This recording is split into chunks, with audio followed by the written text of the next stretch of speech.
जय हिंद दोस्तों, स्वागत है आप सभी का एक बार फिर से हमारे YouTube चैनल दी कॉपी पेन में। तो आज के इस वीडियो में हम लोग बात करेंगे तुगलक वंश से संबंधित, और तुगलक वंश से संबंधित जितने भी महत्वपूर्ण पॉइंट्स होंगे आज की वीडियो में हम लोग सारे पॉइंट्स की बात करेंगे। ठीक, और इससे पहले आप लोगों ने खिलजी वंश पढ़ लिया है। और तो चलिए वीडियो की शुरुआत करते हैं। पहले पॉइंट्स थे तो तुगलक वंश का जो कालक्रम है, समय है, वो है 1320 से 1398 ईस्वी। ठीक, तो ये आप याद कर सकते हैं 1320 से 1398 ईस्वी। अब स्थापना की बात करें तो 5 सितंबर 1320 को खुसरो खां को पराजित करके, ठीक, जो खिलजी वंश का शासक था, तो उसको पराजित करके गाजी मलिक या फिर तुगलक गाजी गयासुद्दीन तुगलक, ठीक, नॉर्मली आप लोग गयासुद्दीन तुगलक के नाम से जानते हैं, तो 8 सितंबर 1320 को दिल्ली के सिंहासन पर बैठा। ठीक, अब गयासुद्दीन ने अलाउद्दीन के समय में किए गए अमीरों की भूमि को क्या कर दिया, पुनः लौटा दिया, इसने वापस कर दिया। और एक और इम्पॉर्टेंट काम इसने किया कि इसने सिंचाई के लिए कुएं एवं नहरों का निर्माण करवाया, और संभवतः नहरों का निर्माण कराने वाला गयासुद्दीन प्रथम शासक था। ठीक, नेक्स्ट पॉइंट की बात कर लें तो गयासुद्दीन तुगलक ने दिल्ली के समीप स्थित पहाड़ियों पर तुगलकाबाद नामक एक नया नगर किसने स्थापित किया, गयासुद्दीन तुगलक ने स्थापित किया। ठीक, स्थापित किया, जो मतलब रोमन शैली में निर्मित, ये किस शैली में निर्मित था, रोमन शैली में। ठीक, तो रोमन शैली में निर्मित इस नगर में एक दुर्ग का निर्माण भी हुआ, और इस दुर्ग को 56 कोट के नाम से भी जाना जाता है। तो ये याद कर सकते हैं, 56 कोट के नाम से भी जाना जाता है तुगलकाबाद। और किस शैली में इसका निर्माण हुआ, रोमन शैली में। ऊपर कुछ चीज़ें रह गई हैं, उनको भी पढ़ लेते हैं। तो मोहम्मद बिन तुगलक द्वारा कुछ योजनाएं हैं, जैसे पहला क्या है, दोआब क्षेत्र में कर वृद्धि, 1326 से 1327 ईस्वी में। इसके बाद राजधानी परिवर्तन जो इसने किया वो 1326-27 में किया था। सांकेतिक मुद्रा का प्रचलन किया था 1329-30 में हुआ था। खुरासान एवं कराचिल का अभियान भी इसने ऐसे मतलब योजनाएं थी जो इसने चालू की थी। अब अगले पॉइंट की बात करें तो गयासुद्दीन तुगलक की जो मृत्यु है वो 1325 ईस्वी में बंगाल के अभियान से लौटते समय जूना खां द्वारा निर्मित लकड़ी के महल में दबकर हो गई थी। इसके बाद अगले पॉइंट की बात करें तो गयासुद्दीन के बाद उलूग खां या जूना खां मोहम्मद बिन तुगलक के नाम से, मोहम्मद बिन तुगलक शॉर्ट में आप लोग इसे MBT भी कह सकते हैं, 1325 में दिल्ली के सिंहासन पर बैठा। कौन बैठा, जूना खां या उलूग खां, और किस नाम से, मोहम्मद बिन तुगलक। मध्यकालीन सभी सुल्तानों में मोहम्मद बिन तुगलक सर्वाधिक शिक्षित, विद्वान एवं योग्य व्यक्ति था। ठीक, और मोहम्मद बिन तुगलक को अपनी सनक भरी योजनाओं, क्रूर कृत्यों एवं दूसरे के सुख दुख के प्रति उपेक्षा भाव रखने के कारण स्वप्नशील, पागल और रक्त पिपासु कहा जाता है। तो ये कुछ विशेषण हैं उसके लिए प्रयोग किए जाते हैं, तो उनको आप ध्यान में रख सकते हैं। इसके बाद मोहम्मद बिन तुगलक ने कृषि के विकास के लिए अमीर-ए-कोही नामक एक नवीन विभाग की स्थापना करी। तो अमीर-ए-कोही विभाग की स्थापना किसने करी, मोहम्मद बिन तुगलक ने। ठीक, और फिर से एक और पॉइंट है भाई इसकी, एक तो भाई शिक्षित था, पढ़ा लिखा था, लेकिन जो भी योजनाएं चलाता था सारी विफल ही हो जाती थी। तो मोहम्मद बिन तुगलक ने अपनी राजधानी दिल्ली से देवगिरी में स्थानांतरित की और इसका नाम दौलताबाद रखा। मोहम्मद बिन तुगलक अपने प्रत्येक मलिक के सम्मान में 2 पोशाक दिया करता था, एक जाड़े में और दूसरा गर्मी में। अगले पॉइंट की बात करें तो कहा जाता है कि डाक प्रबंधों के द्वारा मोहम्मद बिन तुगलक के लिए ताज़े फल एवं पीने के लिए गंगा जल मंगवाया जाता था।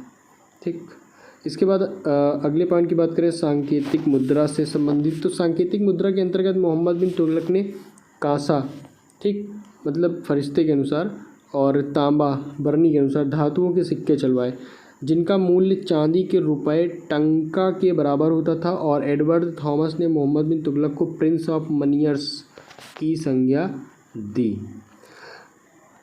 अब कुछ नोट में कुछ पॉइंट्स पढ़ लेते हैं कि सांकेतिक मुद्रा का प्रयोग चीन के कुबलाई खां एवं ईरान के मजन खां नामक एक मंगोल शासक ने किया था।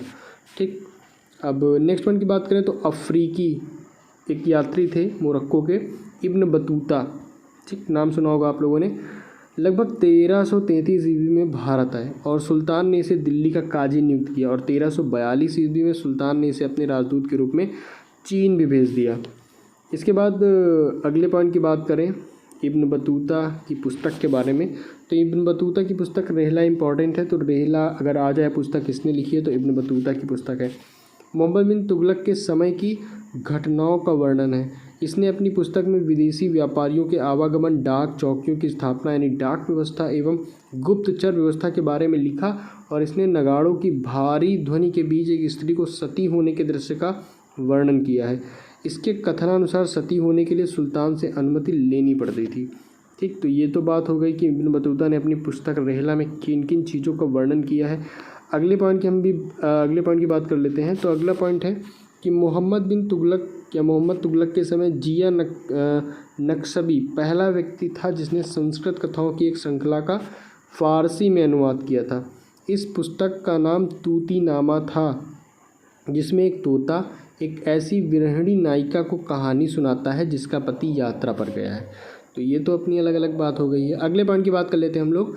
तो मोहम्मद बिन तुगलक ने जिन प्रभु सूरी नामक जैन साधु को अपने दरबार में बुलाकर सम्मान प्रदान किया था। ठीक, जिन प्रभु सूरी नामक जैन जो साधु थे उनको अपने दरबार में बुलाकर भाई सम्मान दिया होगा। अगले पॉइंट की हम लोग बात कर लेते हैं, तो कलर भी चेंज कर लेते हैं कि मोहम्मद बिन तुगलक की जो मृत्यु है वो 20 मार्च 1351 को सिंध जाते समय ठट्टा के निकट गोडाल में हो गई। तो भाई इनका भी काम हो गया ख़त्म। अब मोहम्मद बिन तुगलक के शासन काल में दक्षिण में हरिहर एवं बुक्का नामक दो भाइयों ने 1336 में स्वतंत्र राज्य विजयनगर की स्थापना की।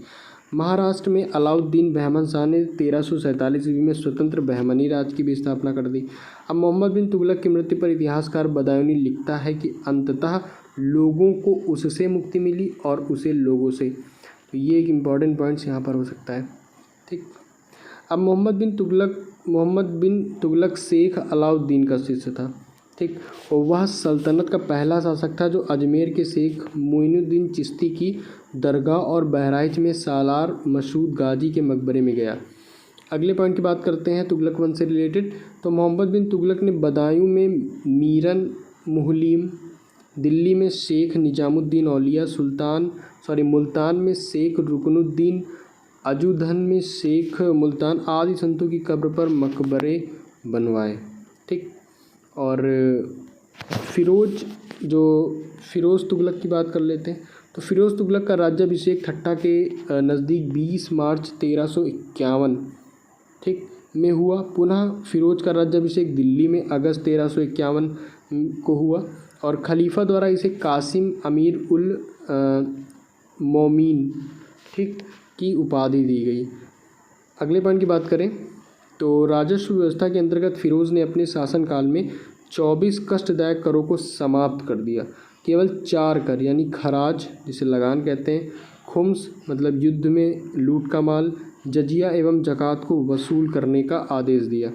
ठीक, अब फिरोज़ तुगलक ब्राह्मणों पर जजिया लागू करने वाला पहला मुसलमान शासक था और फिरोज़ तुगलक ने एक नया कर सिंचाई कर भी लगाया जो उपज का 1/10 भाग था।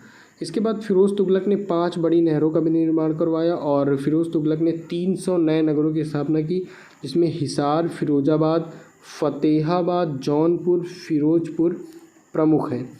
अगले पॉइंट की बात करें तो इसके शासनकाल में खिजराबाद के टोपरा गांव एवं मेरठ से अशोक के 2 स्तंभों को लाकर दिल्ली में स्थापित किया गया था और सुल्तान फिरोज तुगलक ने अनाथ मुस्लिम महिलाओं, विधवाओं एवं लड़कियों की सहायता के लिए एक नए विभाग दीवान ए खैरात की स्थापना की।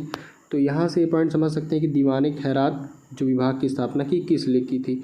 अगले पॉइंट की बात करें तो सल्तनतकालीन सुल्तानों के शासन काल में सबसे अधिक दासों की संख्या ठीक किसके ये संख्या लिखी हुई है किसके शासनकाल में थी? फिरोज़ तुगलक के समय थी। सबसे अधिक दास इसी के समय में थे और दासों की देखभाल के लिए फिरोज़ ने एक नए भाग की दीवाने बंदगान, तो दीवाने बंदगान जो किसके लिए था? वो दासों के लिए था। ठीक, और सैन्य पदों को वंशानुगत बना दिया। अगले पॉइंट की बात करें तो इसने अपनी आत्मकथा फतूहात ए फिरोज शाही की रचना की। ठीक, और इसने जियाउद्दीन बर्नी एवं शम्स ए सिराज अफ़ीक को अपना संरक्षण प्रदान किया। अगले पॉइंट की बात करें तो इसने ज्वालामुखी मंदिर के पुस्तकालय से लूटे गए 1300 ग्रंथों में से कुछ को फ़ारसी में विद्वान अपाउद्दीन द्वारा दलायते फ़िरोज़ शाही नाम से अनुवाद भी करवाया। अगले पॉइंट की बात करते हैं तो इसने चांदी एवं तांबे के मिश्रण से निर्मित सिक्के भारी मात्रा में जारी करवाए जिसे अद्दा एवं विक कहा जाता था। और फ़िरोज़ तुगलक की मृत्यु जो है वो सितंबर 1388 में हो गई। ठीक, फ़िरोज़ काल में निर्मित खान जहाँ तेलंगानी के मकबरा की तुलना जेरूसलम में निर्मित उमर के मस्जिद से की जाती है। अगले पॉइंट की बात करें तो सुल्तान फ़िरोज़ तुगलक ने दिल्ली में कोटला फ़िरोज़ शाह दुर्ग का निर्माण कराया। और तुगलक वंश का अंतिम शासक जो था वो नासिरुद्दीन महमूद तुगलक था।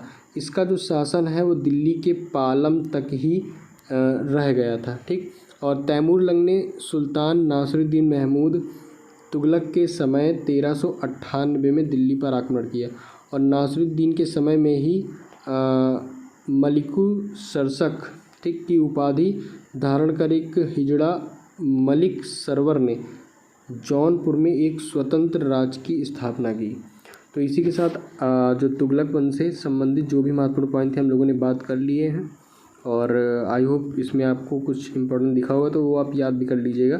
तो तुगलक वंश से संबंधित जो भी महत्वपूर्ण चीज़ें थी आज की वीडियो में हो चुकी हैं और खिलजी वंश भी हो चुका है। ठीक, और गुलाम वंश भी हो चुका है। तो 3 वंश यहाँ पे हो चुके हैं। इसके बाद हम लोग सैयद वंश बचा है और फिर उसके बाद लोधी वंश और इसी के साथ दिल्ली सल्तनत भी ख़त्म हो जाएगी। तो हम लोगों ने आज तुगलक वंश ख़त्म कर लिया। ठीक, तो वीडियो में अंत तक बने रहने के लिए आपका बहुत बहुत धन्यवाद। मिलते हैं हम लोग अपने अगले वीडियो में एक नए टॉपिक के साथ।